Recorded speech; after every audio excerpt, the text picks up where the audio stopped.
E aí, pessoal, como estão?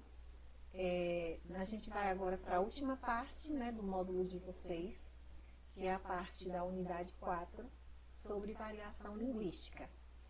Por enquanto, eu estou deixando a unidade 3 fora das nossas videoaulas, porque como vocês devem ter observado, a parte 3 são apenas regras gramaticais.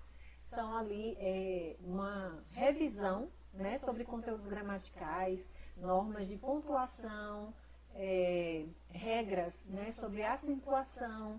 E assim, não vai fazer muita diferença você ler lá no módulo ou eu passar as regras aqui, porque nada que está na unidade 3 é passível de interpretação. É apenas regra da gramática. Não quer dizer que não seja importante, mas esses tópicos que eu separei para as nossas aulas, eu considero mais importantes que vocês estudem com a minha intervenção, porque são ideias que para vocês certamente são novas.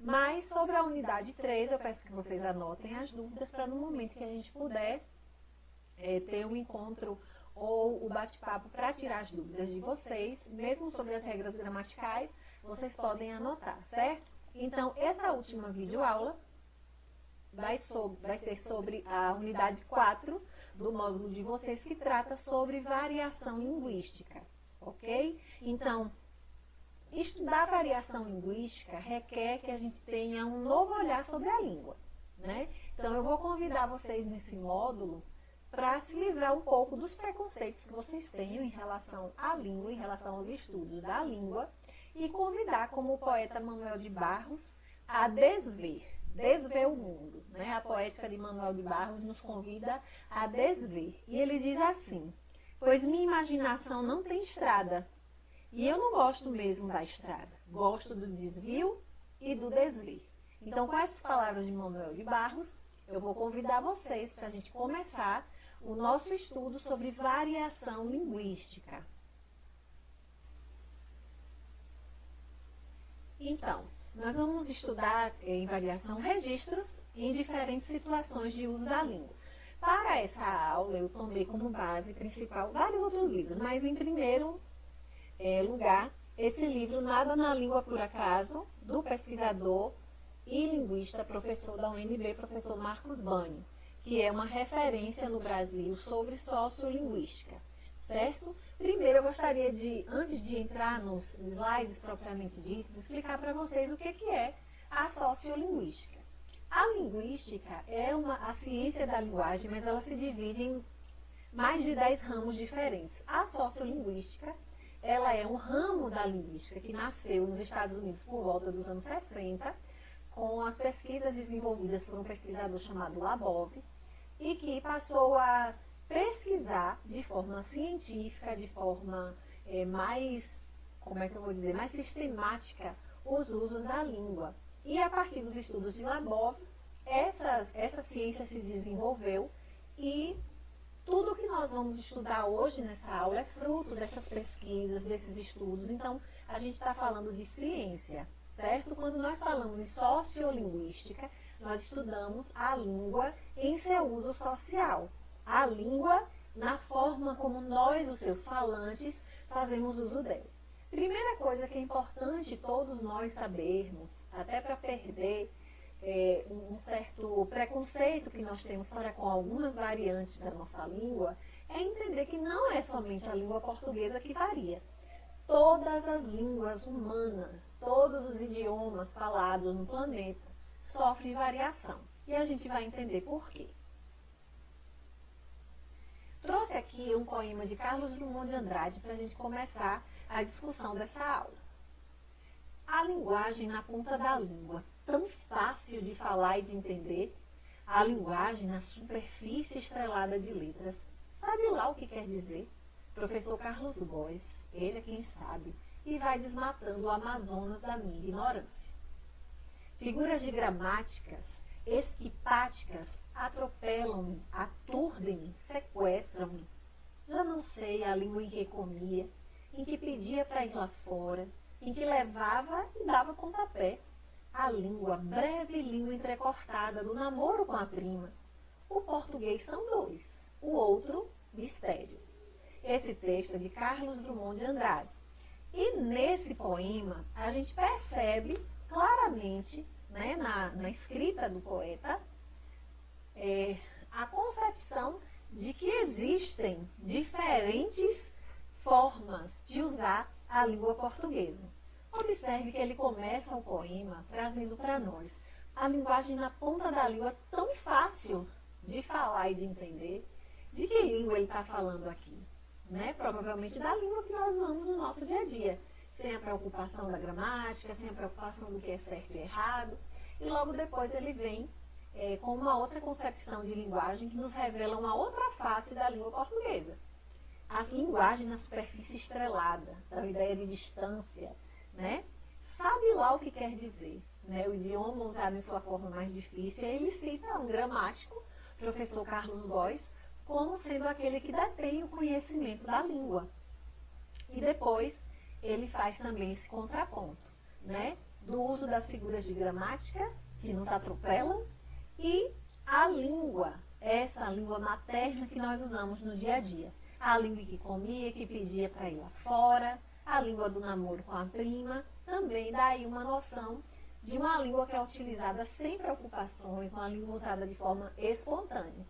E, no último verso do poema, uma revelação muito interessante, com a qual nós vamos discutir e dialogar nessa aula. O português são dois, o outro, mistério. Novidade, enfim, o português são três. Vamos entender um pouquinho o que é que Drummond diz com base, né, nos estudos da ciência da sociolinguística. No caso brasileiro, sociolinguistas e professores de português têm adotado a interpretação tripartida da realidade linguística brasileira. Norma padrão, norma ou normas cultas, norma ou normas vernáculas, que diz respeito à norma popular, essa última. Esse trecho aí é da pesquisadora baiana Rosa Virgínia Matos e Silva, que é uma pesquisadora da UFBA, respeitadíssima no mundo inteiro, que faz parte de grandes projetos de pesquisa, né, sobre o português falado no Brasil. Existe um núcleo de estudos chamado NURC, né, e que há vários anos produz uma pesquisa sobre o Atlas do português falado no Brasil.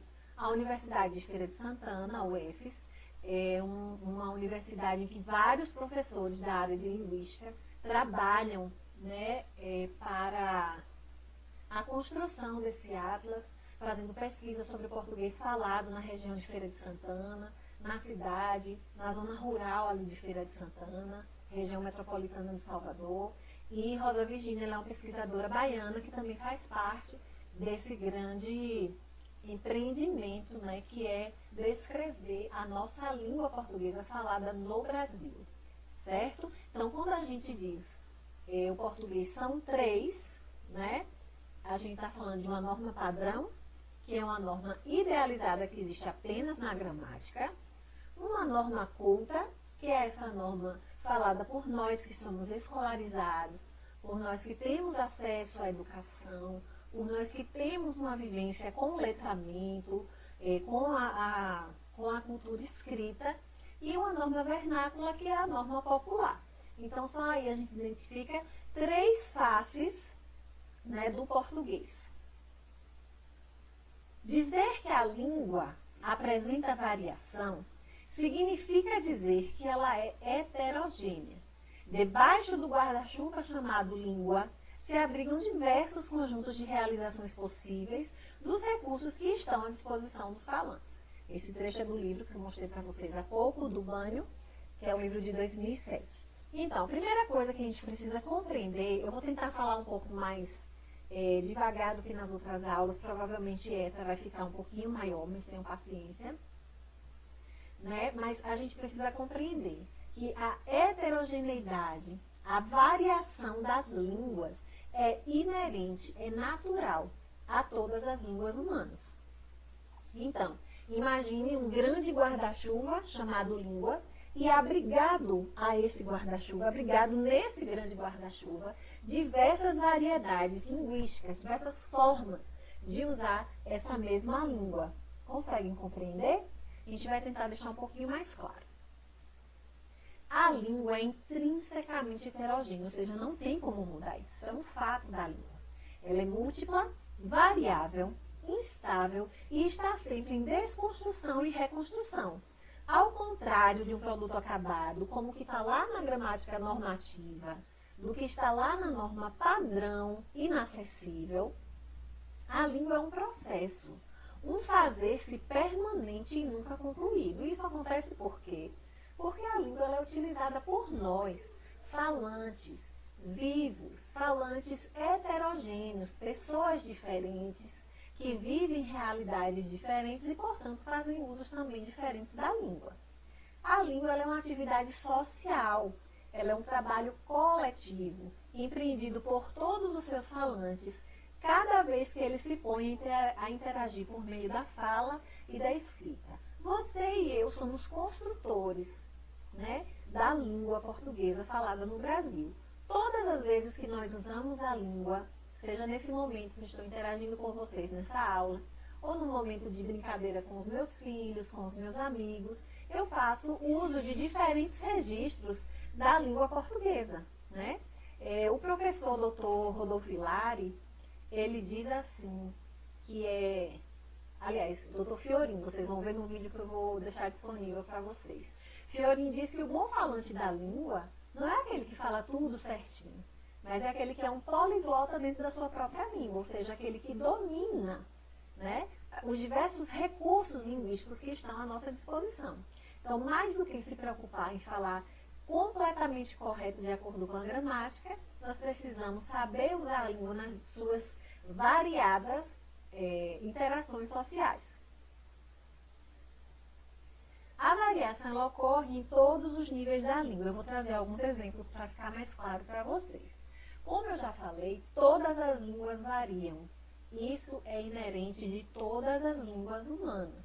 Se você pegar a grande literatura, se pegar, por exemplo, textos de Charles Dickens, por exemplo, você vai ler ali em David Copperfield, você vai ter uma parte da história que se passa no interior, né, da Inglaterra, numa determinada cidade, e que as pessoas ali não fazem o uso do inglês, digamos assim, da norma culta, da norma padrão do inglês daquele período. Então a gente vai encontrar, assim como a gente encontra no Brasil, variações dessa língua. Isso vai ocorrer no francês, no inglês e em todas as outras línguas, certo? Então, a gente tem variação dentro da língua sobre vários aspectos, em vários níveis da língua. O primeiro que eu trago aqui para vocês é a variação fonético-fonológica, ou seja, que diz respeito ao som, ao modo como nós pronunciamos as palavras. Perceba, o som do R em porta, por exemplo, no Brasil. A gente vai ver quem fala porta, como aqui no Nordeste a gente usa, o porta, né, do som caipira, no interior do Sudeste, o porta. Então, existem várias pronúncias possíveis para esse R aí entre as sílabas. Então, essa variação a gente chama de variação fonético-fonológica, ok? Não é necessariamente um erro, é um uso diferenciado que se faz do som das palavras. Variação morfológica. Por exemplo, eu trago aí para vocês essas duas palavras, que elas têm o mesmo radical. No entanto, mesmo significando a mesma coisa, elas têm sufixos diferentes. Num dia de muito calor, naquele dia que o sol está bem quentinho, nossa, estou com calor, estou todo peguento. Na Bahia, você não vai ver ninguém usar essa expressão, estou pegajoso. Muito difícil, a gente usa com sentidos diferentes, mas que tem o mesmo valor de sentido, né? Pegajoso e peguento, né? Variação sintática é a organização dos elementos na oração, na frase. Tanto eu posso dizer assim, eu a vi ontem, como eu vi ela ontem. São opções diferentes de construção aí do uso do pronome, né? Eu a vi e eu vi ela. Embora a gente considere pela gramática apenas uma forma correta, a gente precisa reconhecer que outras formas existem, né? Variação semântica. Aqui eu trago um exemplo que você pode aí pensar em casa em vários outros exemplos possíveis. Eu trago aqui a palavra vexame, que para algumas pessoas pode significar vergonha, ou em outros estados, em outras oportunidades, em outras situações de comunicação, pode estar relacionada à pressa. Por exemplo, largue de vexame, né? Nesse sentido a gente tem largue de pressa, largue de agonia. Né? Então é uma mesma palavra, porque é variação semântica, a semântica vem de sentido, certo? É diferente de peguento e pegajoso, que tem a mesma ideia, ok? Variação lexical. Vejam essas palavras, mijo, xixi e urina. Tudo é a mesma coisa, mas a gente usa uma variação lexical. Poderia aqui dar o exemplo, tangerina, mexerica, laranja cravo, bergamota. Né? São palavras diferentes, né? São léxicos diferentes, mas que designam a mesma coisa. Embora mijo, xixi e urina signifiquem a mesma coisa, cada uma delas são usadas em momentos e expressões diferentes. Ninguém diz que vai fazer o exame de mijo, né? Por exemplo, é o exame de urina. Ninguém fala, eu vou ali fazer, eu vou urinar. Dificilmente a gente vê alguém falar assim, preciso sair, vou fazer xixi. Né? Então são contextos e usos, né, das expressões, das palavras em momentos específicos. E a variação estilístico-pragmática. O que é isso? Estilístico tem a ver com o nosso estilo, a nossa escolha no momento da nossa comunicação. E pragmática também diz respeito ao próprio momento do uso da palavra. Né? Por exemplo, se eu tenho um grau de formalidade maior com um determinado grupo, eu vou dizer, queiram se sentar, por favor. Difícil a gente ouvir isso no dia a dia, né? Ou, vamos sentando aí, galera. Né? Isso é uma variação estilístico-pragmática. Alguma das duas formas está errada? Não. As duas conseguem comunicar com a mesma eficiência, com a mesma eficácia. No entanto, a gente precisa ter sabedoria para usar em momentos e em contextos diferentes. Tudo bem até aqui? Outros fatores também influenciam diretamente nas variações da língua. Deixa eu respirar um pouquinho. Estou falando muito, né? Mas esses fatores extralinguísticos talvez até sejam mais simples da gente compreender, porque a gente percebe muito claramente no dia a dia. O primeiro fator extralinguístico que é importante vocês observarem, como está no slide, é a origem geográfica do falante. Nós baianos não falamos como o pessoal do sul, não falamos como o pessoal do Maranhão, não falamos como as pessoas do norte. Então, cada região no Brasil ou em qualquer lugar do mundo vai ter características diferentes na sua fala. Seja na escolha lexical, seja no sotaque, seja no modo de se referir e de fazer escolhas, né, das palavras no nosso dia a dia. Então, sobre a origem geográfica ou variação geográfica, a gente tem a língua varia de um lugar para o outro. Observe os falares regionais do Brasil. Outro fator importante que não pode ser esquecido é a origem rural ou urbana da pessoa. É claro que uma pessoa que cresceu na roça, viveu na roça, ainda que ela tenha algum certo nível de escolaridade, provavelmente ela permaneça com algumas marcas, né, na sua linguagem. Isso precisa ser compreendido também. Quando a gente está falando de variação linguística, gente, em momento nenhum a sociolinguística diz que nós não precisamos conhecer a norma culta, a norma padrão. Não é essa a intenção. A sociolinguística é a partir da compreensão desses fatores que a gente reconheça a existência de outros falares, de outras possibilidades.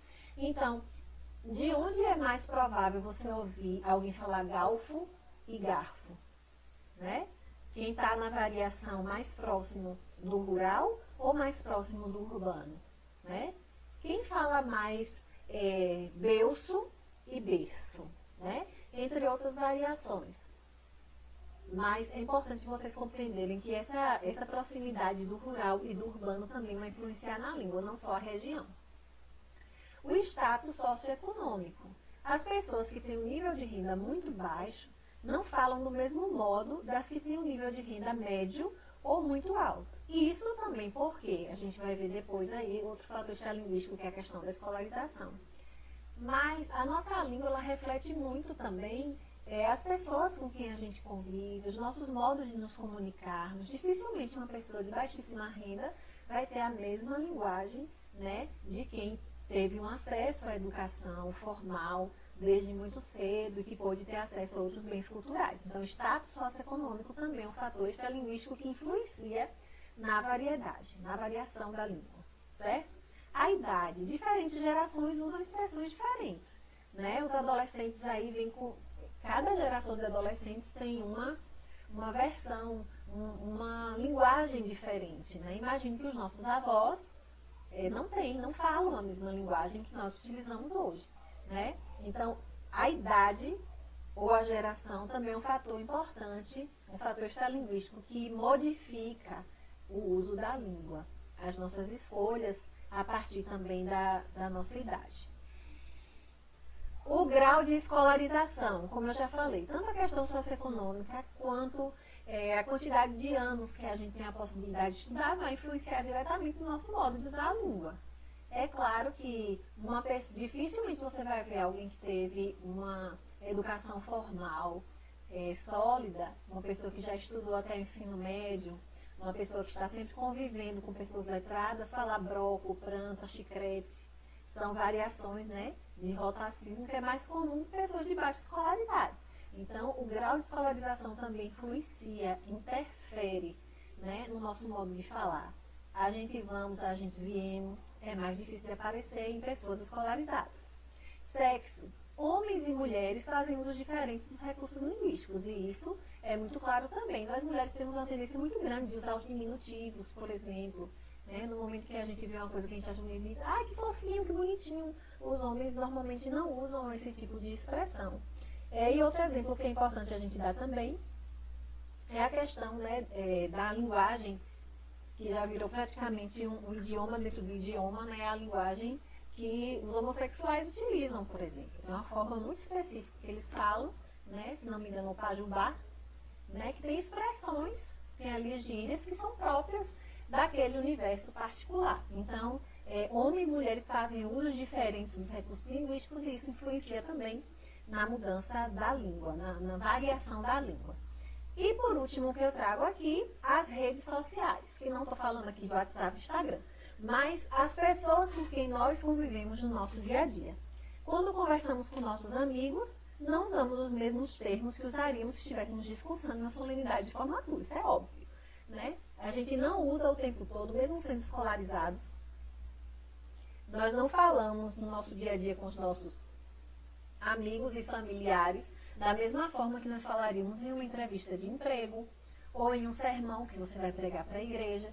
Então, é importante a gente ter esse conhecimento também. Lembram que na última aula eu deixei uma citação de Maurício Guiné para vocês? Eu vou retomar essa fala aqui para a gente entender a relação entre língua e poder na sociedade. Vou repetir a citação e trazer para vocês um esqueminha que a gente utiliza em sociolinguística. Uma variedade linguística vale o que vale na sociedade os seus falantes, isto é, vale como reflexo do poder e da autoridade que eles têm nas relações econômicas e sociais. Qual a língua que é considerada padrão no nosso país? É a língua utilizada por quem? Quem é que domina essa língua culta, essa língua escrita? São as pessoas de nível socioeconômico mais baixo ou as pessoas que têm um poder econômico maior? Pensem aí. Nem é difícil, né, chegar a essa resposta. Então, a gente tem, né, dentro do nosso português brasileiro, também essa questão de variedades que são prestigiadas, ou seja, que são valorizadas, e variedades que são estigmatizadas, ou seja, que sofrem preconceito linguístico. E não precisa necessariamente ser pessoas que falam, entre aspas, errado, porque a gente vai tirar um pouco essa noção de certo e errado e pensar em adequação e inadequação da língua. Basta você ser um baiano, um nordestino, sair daqui e ir para o sul-sudeste. Você certamente vai sofrer preconceito por conta do seu sotaque, por mais correto gramaticalmente que você fale, né? Porque o nosso falar nordestino, ele é usado nas novelas, ele é utilizado nos programas de humor como uma forma de dar risada. Nós somos ridicularizados pelo nosso modo de falar. Então, a nossa variante, ela é uma variante social que sofre estigma, que sofre preconceito, certo? Já a norma, né, a língua falada, o sotaque falado pelas pessoas do Sul e Sudeste normalmente são valorizados, ok? O que é mais ridicularizado nos programas que você vê? A fala urbana ou a fala rural? A pessoa que veio da cidade, o grande empresário, ou a pessoa que vem lá da roça, né? É importante a gente falar sobre isso porque a língua, ela varia, gente, mesmo das pessoas que são escolarizadas, das pessoas que têm um nível socioeconômico, porque a norma culta também é uma variação, certo?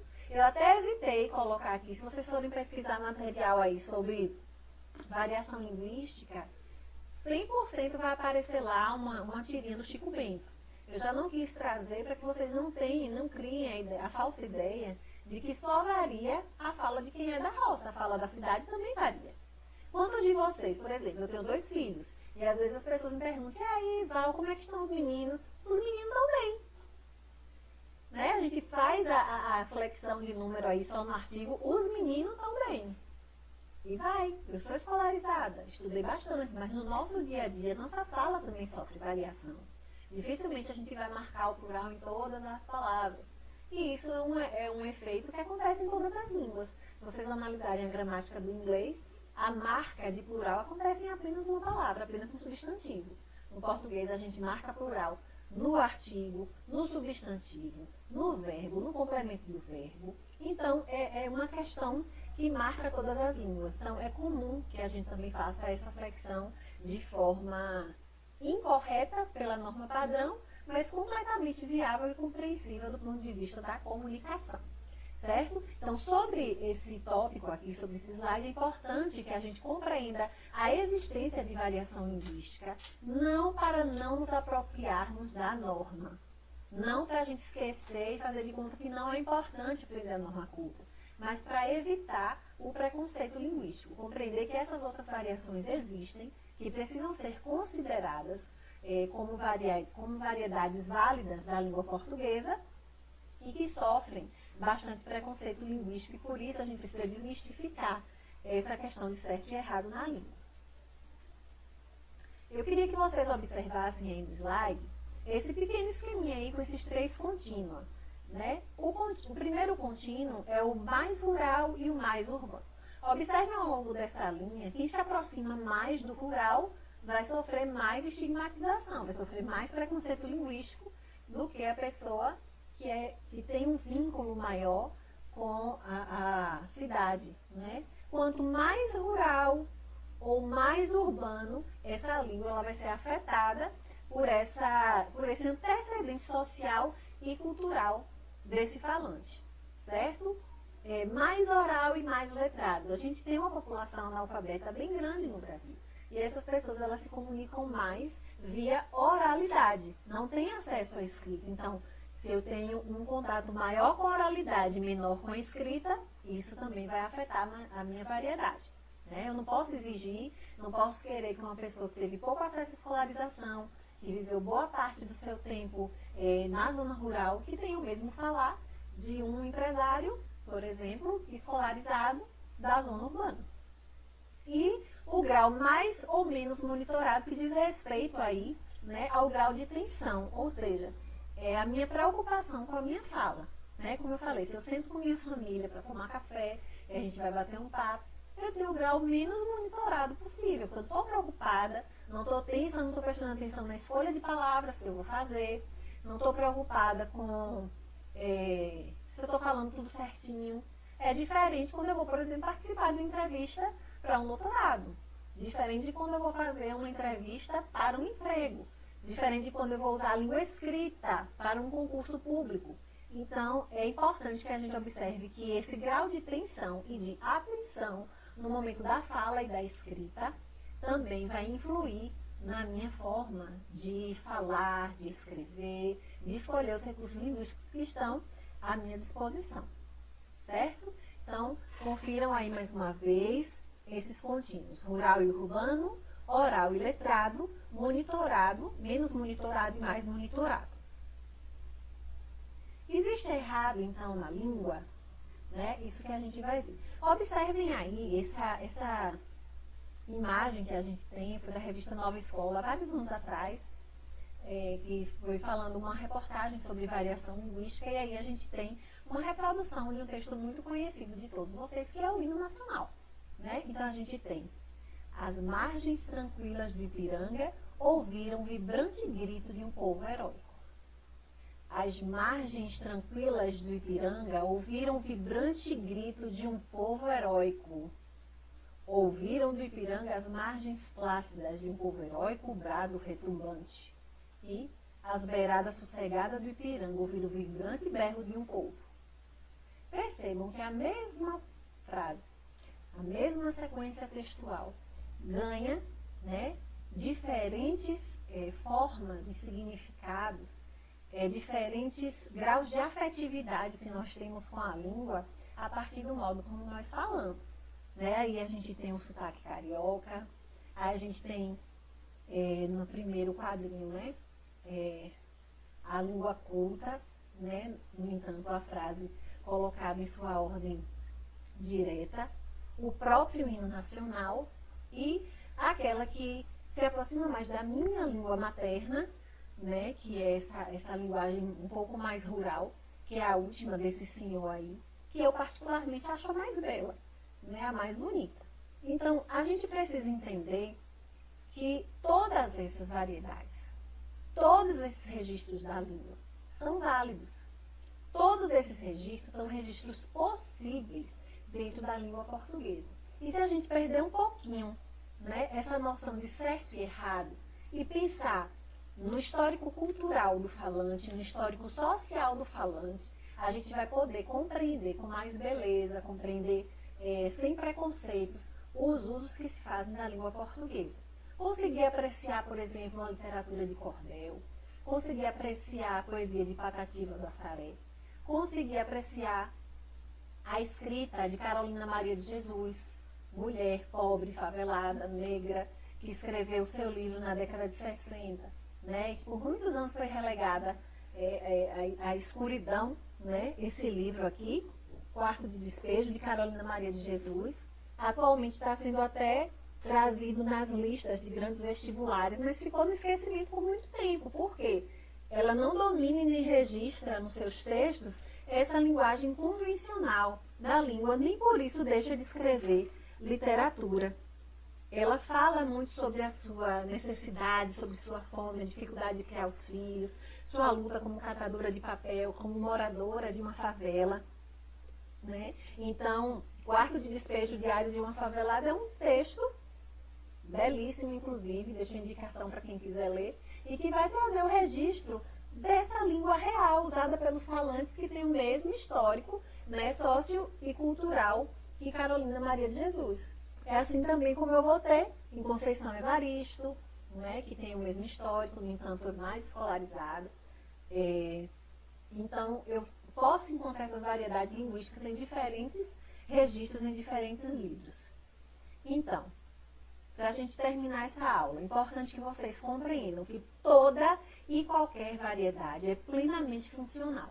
A linguística ela não está preocupada se é certo, se é bonito, se é feio. Ela está preocupada em saber, funciona, as pessoas que usam a língua compreendem, essa língua ela é válida, certo? A ideia de que existem variedades mais feias ou mais bonitas, mais certas ou mais erradas, é fruto de avaliações, de julgamentos exclusivamente socioculturais e decorrem das relações de poder e de discriminação que existem em todas as sociedades. Querendo você assumir essa concepção de língua ou não, isso é o que defende hoje a sociolinguística. Não é verdade que a linguística defende que o vale tudo na língua, né? O que a sociolinguística pretende é apenas reconhecer a existência dessas variantes. Ela requer o respeito a cada uma dessas variantes, né? E é importante que a gente compreenda a importância e a validade de cada uma das variedades linguísticas que existem, né? Sem o uso do preconceito. Então, a gente tem aqui, erro de português existe? Né?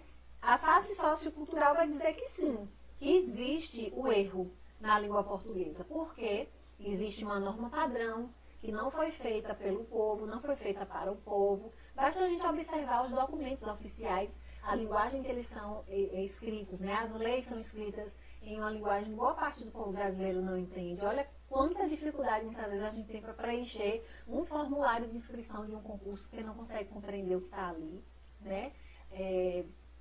Vejam, por exemplo, aí na sala que tem várias pessoas que são ligadas de alguma forma ao direito, né? Os termos difíceis empregados ali não foram feitos para o povo compreender, né? Outra frase muito importante que Maurício Guiné traz no texto dele é que a língua é o arame farpado mais poderoso que existe, né, na sociedade, porque ela realmente divide, né, entre aqueles que dominam, esses que têm esse acesso ao discurso, esse acesso ao dizer, e aqueles que nunca vão compreender essa língua. Do ponto de vista da linguística, da ciência linguística, não existe erro. Existe adequação e inadequação. Nós somos letrados, nós somos pessoas mais urbanas, nós somos pessoas escolarizadas. Então, é exigido de nós, no dia a dia, que a gente tenha conhecimento da língua, né? Assim como na escola. Por que a gente continua estudando gramática na escola? Para que a gente tenha acesso a esses bens culturais, para que a gente tenha acesso a essa língua, a essa norma, né, na qual são escritos os documentos, as leis do nosso país. Então, o que a sociolinguística quer, né, só para a gente fechar aqui, é que a gente tenha o maior leque possível de possibilidade, o maior leque possível de recursos linguísticos à nossa disposição. Ok, gente? Então, aqui, deixo para vocês um novo paradigma para abandonar a noção de erro, pensar no que é adequado e no que é inadequado em cada situação de comunicação. Pensem no público-alvo para quem vocês vão levar a palavra, para quem vocês vão pregar, para quem vocês vão fazer uma palestra, né?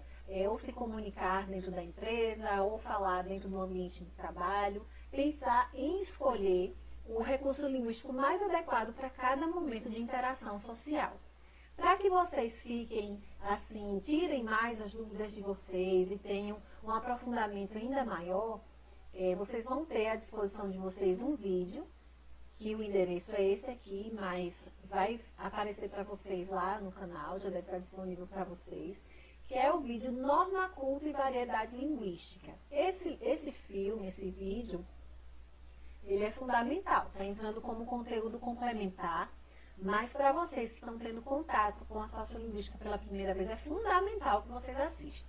Lá vocês vão ter a fala de doutores da linguística, doutor Ciro Pocente, doutor Fiorin e vários outros professores que vão mostrar para vocês algumas polêmicas que já aconteceram, conflitos que já existiam em relação a isso, de falar, então agora pode tudo, não tem mais nada errado, a gente pode falar do jeito que a gente quiser, né? E aí eles vão explicar direitinho qual é o objeto de estudo da linguística, como é que tem sido ensinado a língua portuguesa dentro dessa nova visão, né? Então eu espero que vocês vejam esse vídeo, eu deixo como atividade obrigatória para vocês, até porque vocês têm um trabalho para escrever, né? Um paper para escrever sobre a língua como patrimônio social, e esse vídeo vai ajudar vocês bastante nas atividades de vocês. Então, nós chegamos ao último vídeo, né? A nossa última videoaula. Eu sei que a nossa disciplina ela trouxe várias discussões novas, diferentes, mas eu espero que eu tenha conseguido ser clara. Eu não tenho hábito de fazer videoaulas, mas estarei à disposição, né, para tirar as dúvidas de vocês. Espero que tenha sido útil, que vocês tenham aprendido bastante e que, acima de tudo, vocês levem esse aprendizado tanto para considerar os seus próprios falares com mais generosidade, como para acolher o falar daquelas pessoas a quem vocês irão ter contato, né, ao longo da vida ministerial de vocês. Para mim foi uma alegria poder servir aos irmãos através desse curso no seminário. Que Deus abençoe a vida de vocês. Eu vou deixar algumas dicas e alguns materiais extras para vocês poderem consultar. E tenham assim em mente que todas as vezes que nós usamos a língua, nós estamos fazendo uso de um instrumento muito poderoso, né? A gente pode tanto animar alguém, como a gente pode desanimar. A gente pode usar a língua para abater ou para levantar alguém. Então, tenham sempre em mente que considerar o outro, acolher o outro na sua fala, no seu modo de dizer, é sempre muito importante. Então, fiquem com Deus, que vocês possam também estudar um pouquinho mais sobre língua, e para quaisquer dúvidas estarei por aqui, tá certo? Um abraço para todo mundo, bons estudos e boas avaliações.